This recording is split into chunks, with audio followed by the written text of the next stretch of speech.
Want to break into cybersecurity with no experience. In this video, I'm going to show you how I broke into Big Four into cybersecurity consulting without any type of experience, whether it's previous experience in computer science or even if it's technical experience such as coding, Python, etc. etc.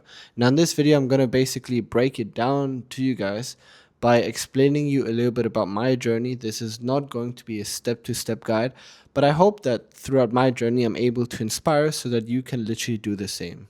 Now let's jump straight to it. My name is Julian, and currently I'm a cybersecurity consultant at a Big Four. Now, what are cybersecurity consultants, right? Before I answer that question, I want you guys to understand the different domains when it comes to cybersecurity. Now, if you're a student watching this, or perhaps an entry grad or professional, an entry professional, then you, I assume, have the hopes to enter or break into cybersecurity. Now, I want you to understand that when you go into cybersecurity, there are a few angles or entry points in which you can actually go through when you want to go into cybersecurity. Now, let's talk about each one by one. Now, the first way of any graduate or entry professional entering into cybersecurity is most likely being a SOC analyst. Now, if you're wondering what is a SOC analyst, SOC stands for Security Operations Command, right? It's basically you are going to use an ISMS solution, where you are going to be on an SIEM, which is a software systems information event management tool. And what that basically is, now before like panic or because I'm saying words that you've probably never heard of, don't worry, I even had trouble myself pronouncing it earlier. But it's basically a software where you are sitting in front of a monitor and you're analyzing specific attacks that happen within that system, within that SIEM system. And that SIEM system is basically a software where you basically view a dashboard, and then within the dashboard, there's specific logs, and logs are track specific incidents that happen when it comes to attacks, either on your client or internal into your system. So as a SOC analyst, if you are going through the world of cybersecurity, your entry point is most likely an L1 SOC intern or L1 SOC analyst, right? And so from L1 SOC, there's L2 SOC, and then L3 SOC, and then from there you become a team leader, team manager, and then CISO, CTO, etc., etc. And so SOC analyst is what the majority of students and fresh grads, when they graduate from cybersecurity and when you want to enter into any job in cybersecurity, the majority of jobs that exist out there as an entry level role is a SOC analyst. Now, when I applied for a Big Four, funny enough, I actually applied for a SOC analyst. And now you might be wondering, like, what are the specific qualifications required to apply as a SOC analyst? Because as I mentioned in the introduction, I do not have, even until now, guys, I do not have any technical experience. I understand coding language, but I don't know how to execute them myself, if that makes sense. I don't know how to code Python. I don't know how to code JavaScript, but I understand the fundamentals of how they work and the mechanics that surround it, right? And so that is, to your luck, something that, due to the innovation of AI, I like to call it, is something that is not required. Because 10 years ago, or even 5, 6, 7 years ago, if you guys talk to an IT admin or somebody in the field of computer science, they had to code mandatory, and a lot of the exams were on paper. They had to memorize how to write the code. But literally throughout my master's program in cybersecurity, a lot of the code was literally AI generated. And it wasn't a bad thing, because in fact, a lot of the teachers even promoted that. And so, like, a lot of the coding right now, unless you want to go into software development, is, in my opinion, if not done by AI, especially a lot of the difficult and complex tasks. But anyways, less about that. Let's talk about more about SOC analysts, a little bit about my experience, and see what I did so that you can do the same, right? And so SOC analyst is the entry point, and that's when I initially applied for Big Four. I applied as a SOC analyst, as a SOC intern, and throughout the different stages of interview, because when you go through Big Four, there's specific stages of interview. After the second round of interview, the HR person actually asked me if I wanted to be a cybersecurity consultant, and so that's when I heard that terminology for the first time. I wasn't sure, like, what, like, cybersecurity consultant isn't consultant what seniors do, like if you have a lot of experience. And so that is when I got introduced to the second job scope or the second entry point of cybersecurity.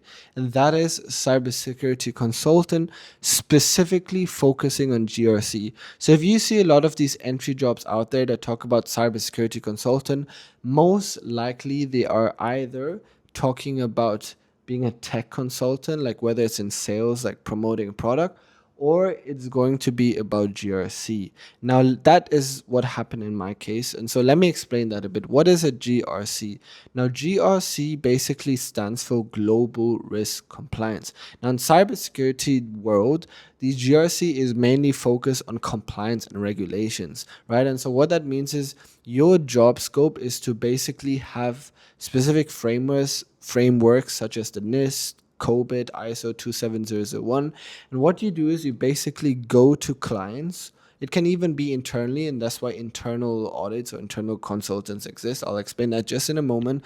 But what you basically do is you imagine you have a list of all of the information systems of a client or of a company, and you basically compare that to a framework, a specific framework, let's say ISO 27001, and then you basically consult them in the sense that you tell them, hey, listen, these type of controls are good, here are the strengths, here are the vulnerabilities, here are the critical vulnerabilities, and more importantly, if you optimize this, you might save this amount of money. And so that's basically in a nutshell what a cybersecurity consultant is, with the focus on GRC. And that is currently what I'm doing as a Big Four. And this is a trend I've been seeing now in the industry regarding the entire GRC world, and there's even more so demand for jobs like these in the future. Now, before we talk about GRC a little bit more, let's go through the other ones as well. And so another, or the third entry point, which is closely related to GRC, and it overlaps a lot in terms of its specific operational activities, as well as some of their strategies in their learn, which is IT audit. Now, IT's audit is when I started my master's in cybersecurity, I really wanted to go to IT audit because I did my bachelor's in international business, right? So I had no experience in computer science whatsoever. And so I thought it was a clever way to combine my international business bachelor's together with my master's in cybersecurity and go into the field of IT audit. And so in the beginning, initially when I did my master's, those were a lot of the jobs that I applied for.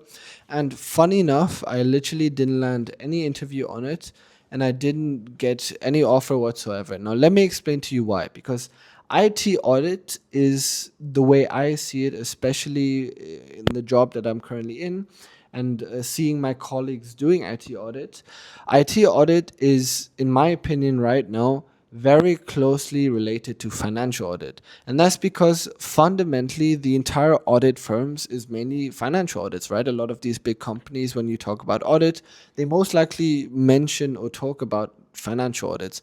And so you have to understand that IT audit is not a domain at itself. The way I see it, it basically complements financial audits. And so what that means is that a lot of IT audits have some type of financial background. And so because they have that financial background, they decide to change paths or go into the world of IT and cybersecurity, and hence why IT audit. So initially when I applied for a lot of jobs, I came to learn that a lot of the candidates that eventually got the jobs in IT audit, especially in Big Four, those were the ones who have very strong financial backgrounds, let's say accounting backgrounds, but decided to transcend into the field of IT and cybersecurity.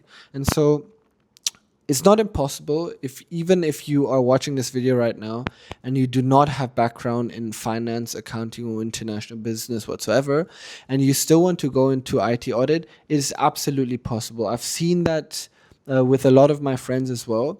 But if you want to aim, let's say, for Big Four or a big company, then in my opinion, this is just my opinion, this might be different to other companies as well as other places in the world. I just see that the people that they hire for IT audit is or have very strong financial background. So that is the third way. So we have SOC analyst, right? We have GSC, or in other words, cybersecurity consultant, and then we have the IT audits. Now, everything else, such as cybersecurity analyst, or let's say information system analyst or administrator or IT help desk. Now, those are valid jobs as well, and they even have entry jobs. But I'm specifically making this video for cybersecurity, right? And so if there are other jobs mentioned, they either are very similar to those three I mentioned, or they are, structured in a way that I don't really see it, or I haven't experienced it so far.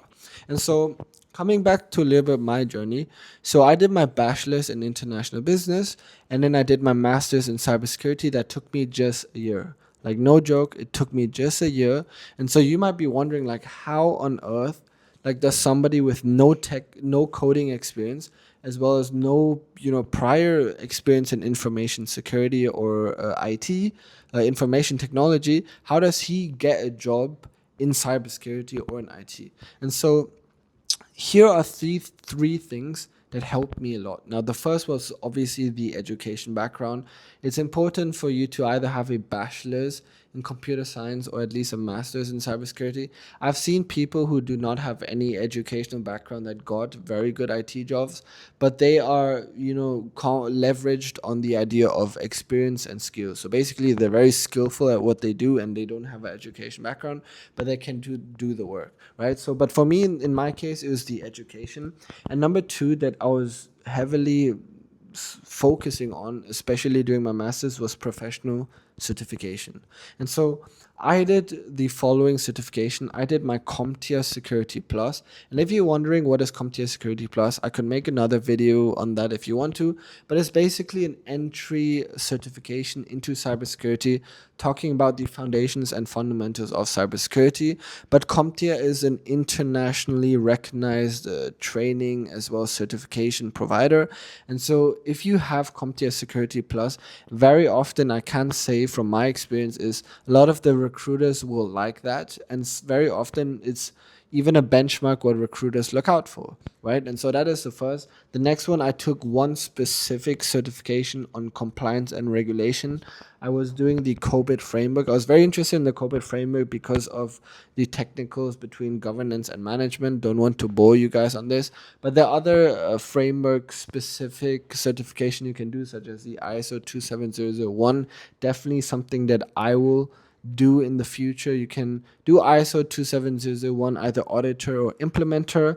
I haven't done these certificates yet, so I can't really tell you which one is better, but it's definitely a certification that I am going to do, because for me, whether you want to go into IT audit or compliance, or just in general information technology, cybersecurity consulting, ISO 27001 is a framework that is heavily used. So that's something that I definitely recommend.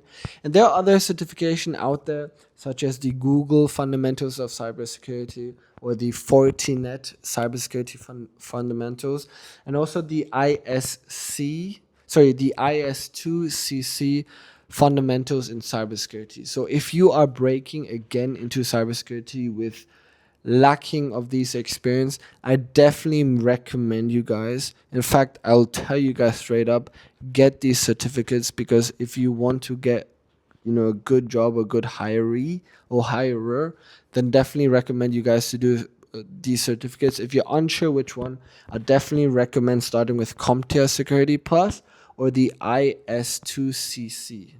Take a look at that, right? Okay, so these are the certification.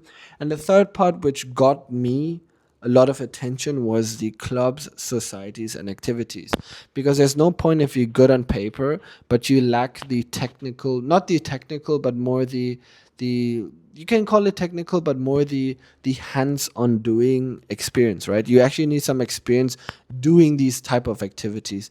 And so that's why I leverage my clubs, societies, and communities on campus. There's a lot of, even if you're studying right now, I'm sure there's clubs and societies out there that have specific, I don't know, hacking societies, or you guys have a IT society, even blockchain society, who knows? You guys definitely have clubs and societies out there.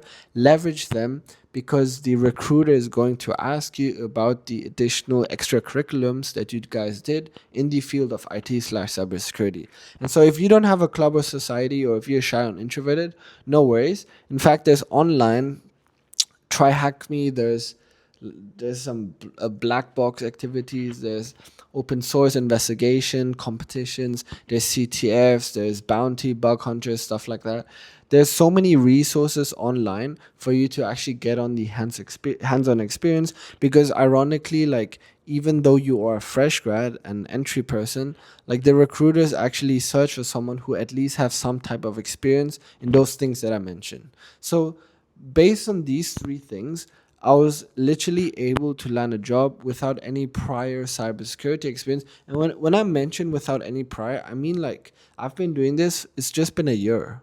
And literally, you have to imagine 1 year ago, like 1 year ago before that, I did nothing, like complete, like almost close to none about IT and cybersecurity. I literally locked in this year and was like, hey, like, I'm so passionate about this, I'm so interested in cybersecurity, I just want to learn as much as I wanted. And that's exactly what I did. I literally compounded all of these skills, activities, societies, competition. I did all of those because I was so goddamn interested in this field, and this is where I am today.